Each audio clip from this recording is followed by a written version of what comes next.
परम पिता परमात्मा कबीर परमेश्वर जी की असीम रजा से बच्चों हमें अपने घर का ज्ञान हुआ। क्या कह रहे हैं गुरुदेव भगवान भाई और बहनों, क्योंकि ये विशेष संदेश हैं और दास अगर प्रत्येक चीज को खोलकर समझाने का गुरुदेव के आशीर्वाद से प्रयास करे तो आप भाई बहनों को अच्छे से पता है। विशेष संदेश नंबर 13 पर जब हमने वीडियो बनाने शुरू किए तो वो 50 मिनट का है। विशेष संदेश 13, उसके ऊपर 3-3 घंटे के 15 वीडियो बने थे, 15 भाग, यानी 45 घंटे लगे हमारे को 50 मिनट का सतगुरु रामपाल जी का विशेष संदेश वाला सत्संग समझने और समझाने में। अगर दास एक एक पॉइंट को लेकर चले तो भाई और बहनों इस दास की जिंदगी खत्म हो जाएगी।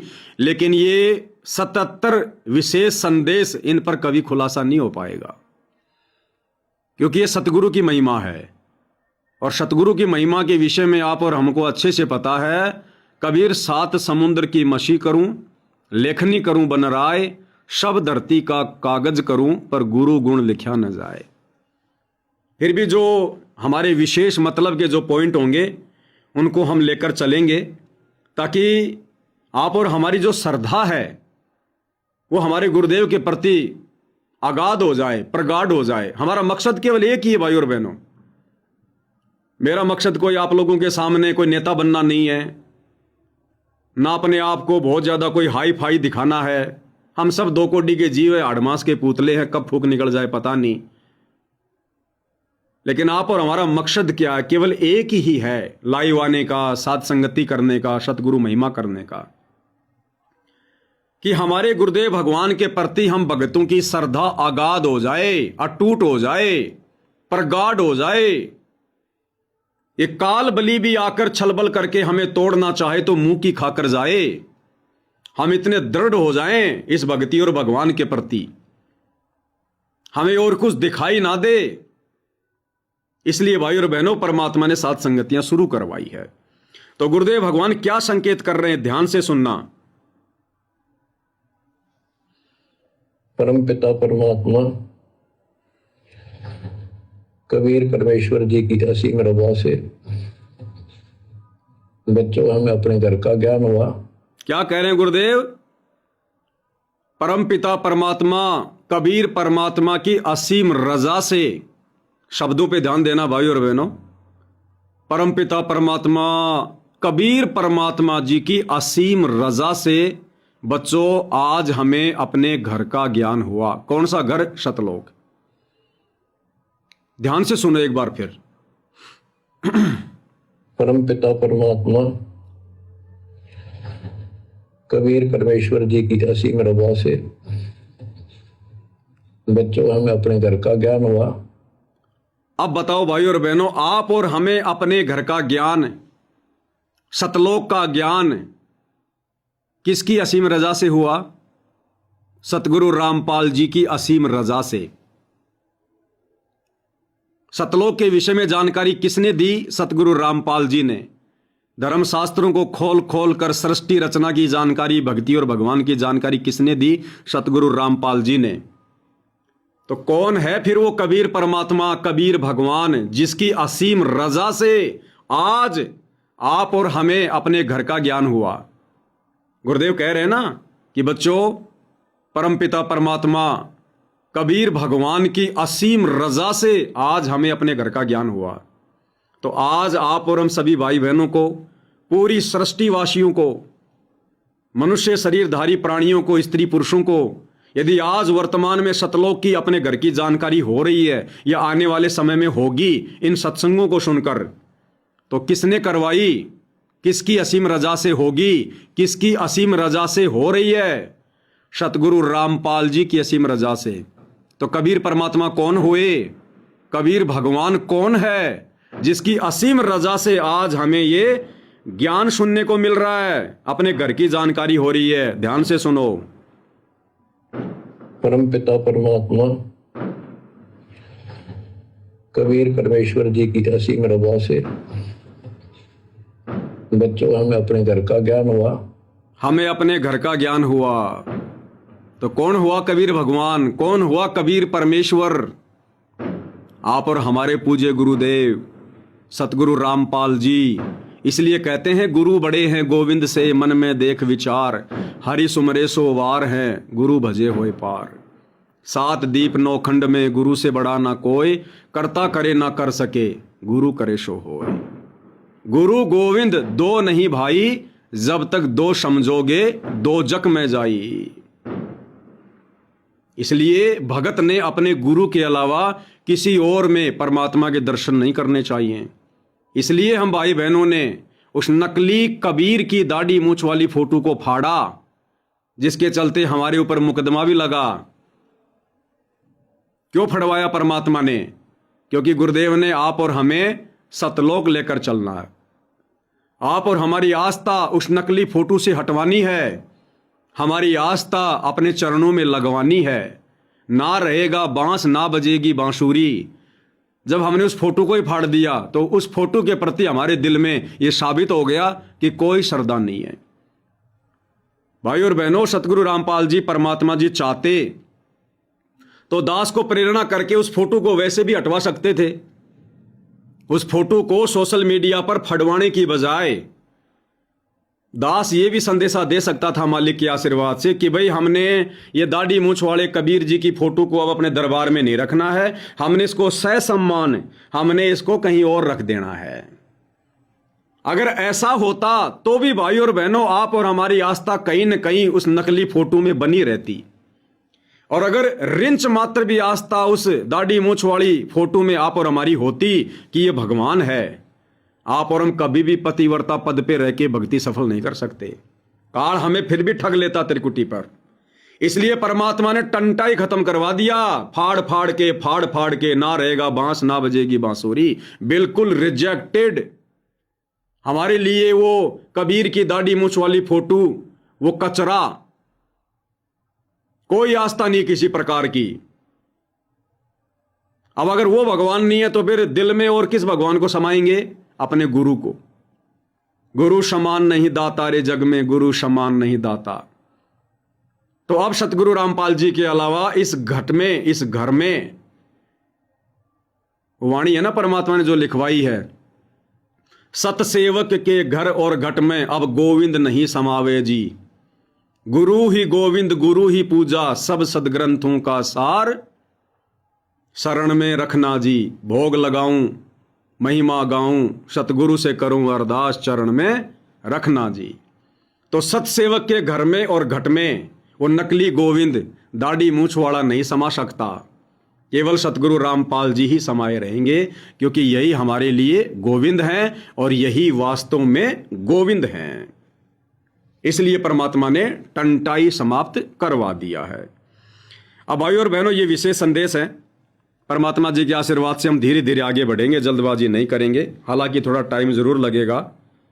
अभी विशेष संदेश नंबर 15 के ऊपर चल रही है सात संगति। 77 विशेष संदेश हैं। और दास ने तो आप भाई बहनों को बहुत पहले कह दिया था कि परमात्मा जी ने दास को जो ड्यूटी दी है, जब तक वो ड्यूटी पूरी नहीं हो जाएगी तब तक गुरुजी जेल से बाहर नहीं आएंगे। एक, उन्होंने अपनी सभी पुस्तकों के ऊपर वीडियो बनवाने हैं। दूसरा, ये जो विशेष संदेश है 77, इनके ऊपर वीडियो बनवाने हैं। तो जब तक गुरुदेव की हर एक पुस्तक के ऊपर वीडियो नहीं बन जाएंगे, यानी वैसे तो सभी के ऊपर बन चुके हैं, ज्यादातर पुस्तकों में क्षेम ज्ञान है, अब केवल एक ज्ञान गंगा पुस्तक बची हुई है, तो ज्ञान गंगा पुस्तक के ऊपर वीडियो बनने बाकी हैं। और ये जितने भी विशेष संदेश हैं, इन सब का खुलासा होना बाकी है। तो जिस दिन ज्ञान गंगा के ऊपर वीडियो बन जाएगा और जिस दिन ये विशेष संदेश नंबर 77 इनके ऊपर वीडियो बन जाएंगे, उसके बाद पूज्य गुरुदेव भगवान हिसार जेल से बाहर आने की दया करेंगे। इसलिए मैं इन आश्रम वालों को हमेशा कहता हूं कि तुम व्यर्थ में जमानत मत लगाओ, लोक दिखावा मत करो। संत रामपाल जी इस प्रकार से बाहर नहीं आने वाले। उनके बाहर आने का फॉर्मूला हम सत्सेवकों के पास में है। हमें पता है वे कब आएंगे कब नहीं आएंगे। अब ये मेरे ऊपर मुकदमे करते हैं, मुझे जेल में भेजने का प्रयास करते हैं, तो भैया मुझे जितना जेल में भेजोगे उतना ही गुरुजी लेट होंगे। मुझे जितना सात संगति से दूर करोगे, लाइव आने से मुझे दूर करोगे, पुस्तकों के ऊपर वीडियो बनाने से दूर रखोगे, विशेष संदेशों के ऊपर वीडियो बनाने से रोकोगे, उतना ही गुरुजी तुम लोगों से दूर रहेंगे, उतना ही गुरुजी जेल से लेट आएंगे। इस बात को नोट कर लेना। तो दास को फटाफट फटाफट लाइव आने दो, फटाफट फटाफट वीडियो बनाने दो, ताकि हम सबका भला हो जाए। गुरुदेव भगवान जल्द से जल्द हम नीचों पर दया कर दें, क्योंकि गुरु बाहर आएगा कैसे? अरे गुरु अगर बेबस होता, गुरु अगर लाचार होता, गुरु अगर कोई सामान्य व्यक्ति होता, सामान्य संत होता, तो वो है बात अलग। अब ये तो समर्थ है, ये तुम्हारी किसी भी कानूनी प्रोसीजर से नहीं आएगा, ये तुम्हारे किसी भी राजनेता के समर्थन से या गांव वालों के समर्थन से नहीं आएगा, ये तुम आश्रम वालों के किसी भी दाव पेश से नहीं आएगा, क्योंकि ये समर्थ है। जाके अर्ध रूम पर सकल पसारा, ऐसा पूर्ण ब्रह्म हमारा। गरीब ऐसा सतगुरु हम मिल्या, बेपरवाह अबंध, परम हंस पूर्ण पुरुष, रोम रोम रविचंद। ये स्वयं कबीर भगवान है। तुम भले इसको मानुष मानते हो, तो ये तुम्हारे दाव पेश से नहीं आएगा, तुम्हारी कोशिशों से नहीं आएगा। एक फॉर्मूला है, भगत के वश में है भगवान, भगत के वश में है भगवान। ये भगवान भगत के वश में है। और भगत भगवान को कैसे वश में करता है? शक्ति से नहीं करता, पावर से नहीं करता। भगत अपनी भक्ति की शक्ति से भगवान को वश में करता है, अपने श्रद्धा भाव से, अपनी लगन से, अपने समर्पण भाव से, अपनी दृढ़ता से। अरे आपने गोरखनाथ का नाम सुना होगा। गोरखनाथ के गुरुजी थे मच्छंद्र नाथ जी। गुरुदेव ने हमें सत्संगों में बताया, सिंगलदीप का राजा था, युवा था, वो मर गया।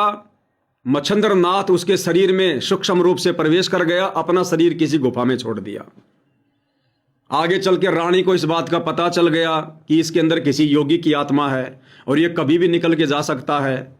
तो रानी ने कहा कि फिर क्या किया जाए? तो मंत्रियों ने सलाह दी कि ये योगी जो राजा के शरीर में प्रवेश है, इसने जरूर आसपास अपने शरीर को कहीं छोड़ रखा है।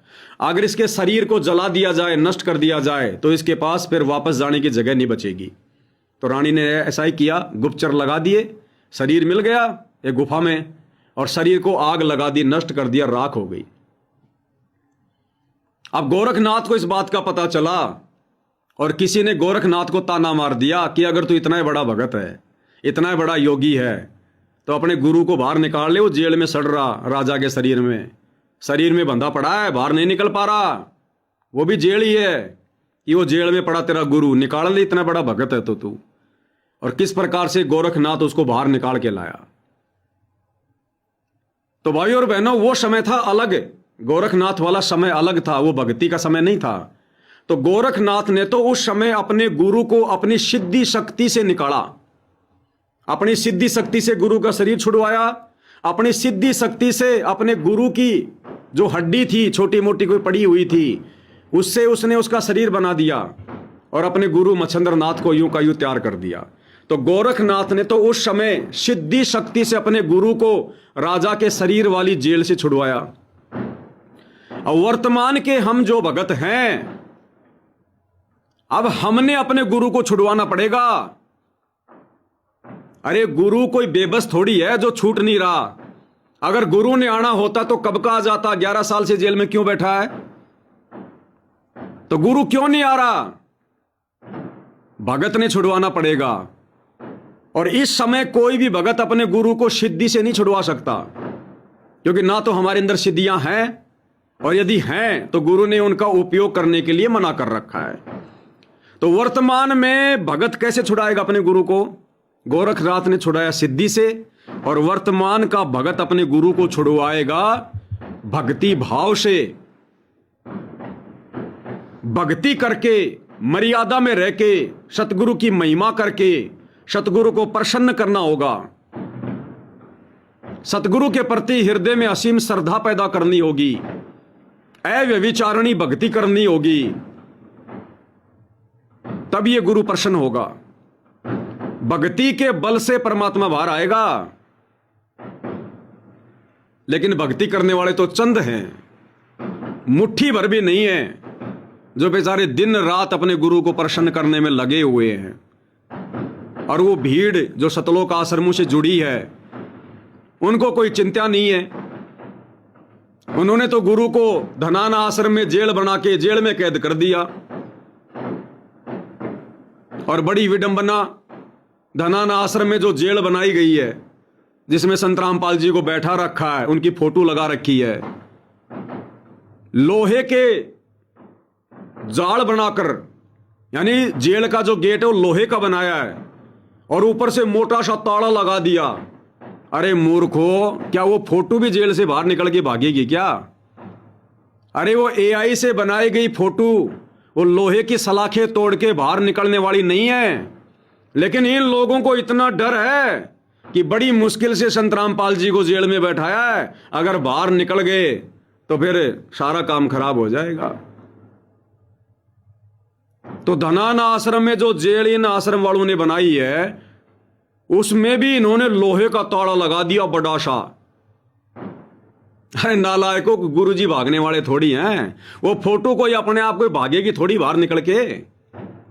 अगर तुमने यही दिखाना था कि भाई संघर्ष क्या होता है, संत रामपाल जी कैसे जेल में गए, कैसे जेल में रहते हैं, क्या करते हैं, तो धनाना आश्रम में जो जेल बनाई है उसमें लोहे का गेट लगाने की क्या जरूरत थी? लोहे की सलाखें बनाने की क्या जरूरत थी? ऊपर से मोटा सा ताला लगाने की क्या जरूरत थी? क्यों दुनिया में उनका मजाक बना रहे हो? अरे कम से कम आश्रम में तो जेल को खुली छोड़ देते। अरे दिन में 1-2 बार ताला खोल दिया करो, क्योंकि गुरुजी जिस ओरिजिनल जेल में बैठे हैं हिसार में, उसमें भी सुबह शाम 2 टाइम उसके ताले खुलते हैं बाहर घूमने फिरने के लिए। तुमने तो नालायकों 24 घंटे के लिए गुरु को कैद कर दिया। अरे हवा पानी के लिए थोड़ा सा तो खोल दिया करो। तो बताओ भाई और बहनों, गुरु बाहर आएगा कैसे? गुरु के प्रति कोई श्रद्धा नहीं। अरे भैया, रोने को तो अपने गुरु के लिए आसाराम के भगत भी रोते हैं। रोने को तो वो भगत भी रोते हैं जिनका कोई गुरु नहीं है, जो मंदिरों में जाते हैं उन पत्थरों को आगे रोते हैं। ये रोना धोना काम नहीं आता भक्ति मार्ग में। कोई अपने दुख के लिए रो रहा है, कोई अपनी परेशानी के लिए रो रहा है। इस रोने से भगवान प्रसन्न नहीं होता। इस रोने से हम लोग भगत साबित नहीं होते। अरे भक्ति में रोना अलग है। सत्सेवक भाई बहनों के संपर्क में आओ, पहले अपने गुरु को पहचानो, अपने परमात्मा को पहचानो, अपने हृदय में उनको बैठाओ, उसके बाद उनके साथ वो व्यवहार करो, वो भक्ति, वो क्रिया करो जिससे गुरु प्रसन्न हो, गुरु अपनी मेहर बख्शे। 11 साल हो गई तुम लोगों को, आश्रम वालों को। तुम लोगों ने कितने तो आश्रम खोल लिए, कितनी भीड़ इकट्ठा कर ली, कितने तुमने राजनेताओं के तलवे चाट लिए, कितने तुमने गांव वालों के तलवे चाट लिए। हजारों करोड़ रुपया तुम लोगों ने ज्योति पाठ और दान का भक्तों का बर्बाद कर दिया झूठी अन्नपूर्णा मुहिम में। गुरु हिसार जेल से टस से मस भी नहीं हुआ, टस से मस भी। अंत में हार कर तुम लोगों ने ही आश्रम में जेल बनानी पड़ गई कि भैया गुरु जी तो नहीं आने वाले भाई, अब कम से कम आश्रम में जेल बना दो, कम से कम यही दर्शन कर लेंगे। और मात्र 6 महीने के लिए ये पवनदास अपने गुरुदेव के आशीर्वाद से आप सभी से विनती करता है। हालांकि हमें भूख नहीं है, हमें नहीं चाहिए, हम तो पेशाब भी नहीं करें इन आश्रमों पर, पेशाब भी जो हमारे गुरु की गैर हाजिरी में बने हों। लेकिन आप लोगों को बता रहा हूं अध्यात्म के विषय में, अगर 6 महीने के लिए ये सभी सतलोक आश्रम साध संगति से जुड़े हुए भगत भाई बहनों को हैंड ओवर कर दिए जाएं, और ये गुरु का परिवार, ये कोऑर्डिनेटर, ये बड़े बड़े 30 मार का भगत, मायाधारी मशकरें, ये केवल भगत बनकर अपनी भक्ति करें, बीच में कोई डिस्टरबेंस ना करें। 6 महीने यदि ये आश्रम हमारे हैंड ओवर कर दिए जाएं, 6 महीने में हिसार जेल के ताले अपने आप टूट जाएंगे, अपने आप मजबूर हो जाएगा वो परमात्मा भक्तों की भक्ति को देखकर, उनके श्रद्धा भाव को देखकर, उनकी अटूट लगन और श्रद्धा को देखकर मजबूर हो जाएगा वो परमात्मा हिसार जेल से बाहर आने के लिए, क्योंकि वो भक्तों के वश में है। भगत के वश में है भगवान, भगत के वश में है भगवान। इस पृथ्वी का माहौल चेंज हो जाएगा, तीसरा विश्व युद्ध वो टल जाएगा। परमात्मा लोगों के कर्मों के लेख मिटा देगा अपने चंद साथ संगति से जुड़े भक्तों की श्रद्धा भाव को देखकर, भक्ति को देखकर। और 6 महीने में पूरी संगत भगत बन जाएगी, पूरी संगत जिसने भक्ति करनी होगी। नहीं तो आश्रम में एंट्री नहीं होगी उनकी। ये सोने चांदी के बाड़े पहनने वाले, गहने पहनने वाले, नकली आभूषण पहनने वाले इन माता बहनों की आश्रम में एंट्री नहीं होगी। ये टाइट कपड़े पहनने वाले, जींस पहनने वाले, इनकी एंट्री नहीं होगी। अपने घर पर दाढ़ी मूछ वाले कबीर को भगवान मानकर उनकी पूजा करने वालों की फिर आश्रमों में एंट्री नहीं होगी। ये जगत वालों की, चाहे देश का प्रधानमंत्री क्यों ना हो, अगर नाम दीक्षा नहीं ले रखी है, किसी भी आश्रम में एंट्री भी नहीं होगी उसकी। ये सारे नियम रेगुलेशन वहां लागू होंगे। सुबह शाम भगवान की वहां पर 5 दीपक वाली थाल से आरती होगी। हजारों की संख्या में भाई बहन, लाखों की संख्या में रात को 2-2 बजे तक भाई बहन मिलकर सतगुरु की महिमा करेंगे, शब्द गाएंगे। अगर 6 महीने के अंदर अंदर वो परमात्मा विवश ना हो जाए जेल से बाहर आने के लिए, हम सारे के सारे सत्सेवक जहां कहोगे खड़े होकर अपनी गर्दन कटवा लेंगे। वो तुम्हारा विष्णु साहू तो नहीं कटवाता गर्दन। 6 साल हो गए उसको बोले हुए कि 6 महीने में अगर गुरुजी बाहर नहीं आए मैं अपनी गर्दन कटवा लूंगा। उसने तो आज तक नहीं कटवाई। हमें केवल 6 महीने का समय दो, फिर देखो जिनकी कटनी होगी परमात्मा उनकी भी जोड़ देगा। ऐसी दया कर देगा परमात्मा, क्योंकि ये भगवान भक्ति के वश में है, ये भगत के वश में है। अब भगत कर रहे हैं बकवाद, भगत कर रहे हैं बड़वागिरी, भगत कर रहे हैं राजनीति, भगत कर रहे हैं बेगार, भक्ति का नामो निशान नहीं। ढंग से आरती नहीं करते, ढंग से सुमरण नहीं करते, ढंग से सत्संग नहीं सुनते। गुरु को आश्रम में भी जेल में डाल दिया, जगत वालों की एंट्री कर दी। ये जगत वाले लोग, अनुपदेशी लोग, इनके भंडारों में जा रहे हैं जहां पर लड्डू जलेबी रखी हैं, वीडियो बना रहे हैं। वीडियो बनाते बनाते मुंह से थूक आ रहा है, लड्डू जलेबी पे गिर रहा है, उनको हाथ लगा रहे हैं, देखो इतने लड्डू, इतने लड्डू। अनुपदेशी व्यक्ति का भंडारे में क्या काम? विचार करो भाई और बहनों। आज से 30-40 साल पहले का वो समय, जब गांव में कोई शादी होती थी, कोई प्रोग्राम होता था, कोई जागरण होता था, लड्डू बनते थे, जलेबी बनती थी, और एक भंडार घर में वो रख दिए जाते थे। ऊपर से वो पर्दा लगा दिया जाता था, और उस भंडार घर में केवल एक व्यक्ति को बैठाया जाता था। वो व्यक्ति बड़ा शुद्ध होता था, नहा धो के बैठता था, कोई बीड़ी सिगरेट नहीं पीता था। वही व्यक्ति अंदर से लड्डू जलेबी दिया करता था, दूसरे व्यक्ति की एंट्री नहीं होती थी। ये नियम था। और इन आश्रमों में क्या हो रहा है? जहां लड्डू जलेबी के ढेर लग रहे हैं, वहां पर ये फूकड़ी पकड़ पकड़ के, माइक पकड़ पकड़ के, ये जगत वाले पत्रकार थूकते रहते हैं और बोलते रहते हैं, इतने लड्डू, इतने लड्डू। लड्डू बोलते ही तो पाव थूक बाहर गिरता उनका। वो बीड़ी पीने वाले, नशेड़ी, गंजेड़ी, आन उपासना करने वाले, राजनीति करने वाले, वो लड्डू जलेबी दिखा रहे हैं वहां पर माइक में बोल बोल के, थूक थूक के वहां पर अपने कण फैला रहे हैं। और वो फिर भगत खा रहे हैं। ना भगवान को भोग लग रहा, ना सतगुरु रामपाल जी को भोग लगाया जा रहा, क्योंकि सतगुरु रामपाल जी को तो भगवान मानते नहीं आश्रम वाले, तो इनका भोग तो भगवान को स्वीकार ही नहीं होगा। ये तो मुर्दे को भोग लगाते हैं, दाढ़ी मूछ वाले को। तो कैसे वो अन्न खा के सद्बुद्धि आएगी? कैसे भगवान बाहर आएगा? भगवान ने तो इन लोगों से पाठ प्रकाश करने का अधिकार भी छीन लिया। अरे पहले ये लोग अपने मुंह से पाठ प्रकाश की वाणियां बोलते थे, पिछले 1 साल से सतगुरु रामपाल जी ने वो अधिकार भी छीन लिया कि तुम योग्य नहीं हो। अपने मुख कमल से 50 घंटे की पाठ प्रकाश की वाणी बना के भेज रखी है, अब वो चलती है ना आश्रमों में। तो ये भगत तो पाठ करने के अधिकारी भी नहीं रहे, ये भक्ति के अधिकारी कहां से रहेंगे? तो मात्र 6 महीने, और देखो फिर किस प्रकार से भगवान नहीं आता है। फिर क्या मोल हो गया फिर भक्ति का? क्या मूल्य रह गया भक्ति का और भगत का? भक्तों ने तो बड़े बड़ों को अपने वश में कर लिया, ब्रह्मा विष्णु महेश तक को भक्तों ने अपने वश में किया है। इतिहास सुनते हो ना। और भगवान तुम्हारे से थोड़ी सी दूर बैठा है, 100-150 किलोमीटर इन आश्रमों से। तुम 11 साल से भगवान को अपने वश में नहीं कर पाए, अपनी भक्ति से, अपने श्रद्धा भाव से।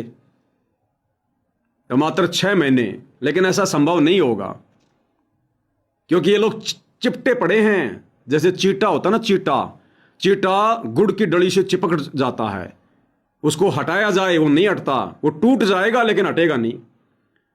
तो माया से या सतलोक आश्रम वाले, गुरु के परिवार वाले, ये चिपटे हुए हैं चींटी की तरह।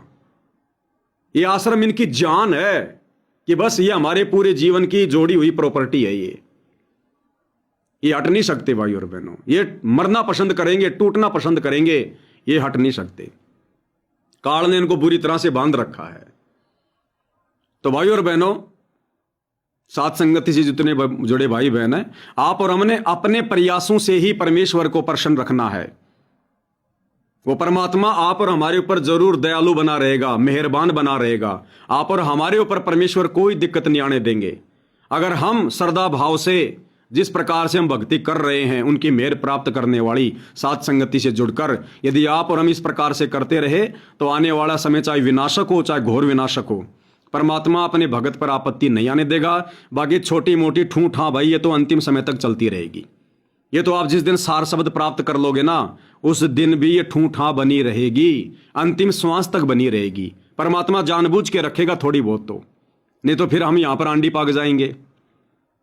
मालिक कहते हैं ना, सुख के माथे पत्थर पड़ो जो नाम हृदय से जाए, बलिहारी उस दुख के ऊपर जो पल पल नाम रटाए। तो ये थोड़ा बहुत दुख, ये चूचा, ये परमात्मा जानबूझ के रखेगा। ये ज्ञान आधार से आप और हमने समझ लेना चाहिए। अगर बिल्कुल हम सुखी हो गए, तुरंत भगवान भूल जाएंगे, चाहे आज हमें कितना ज्ञान है।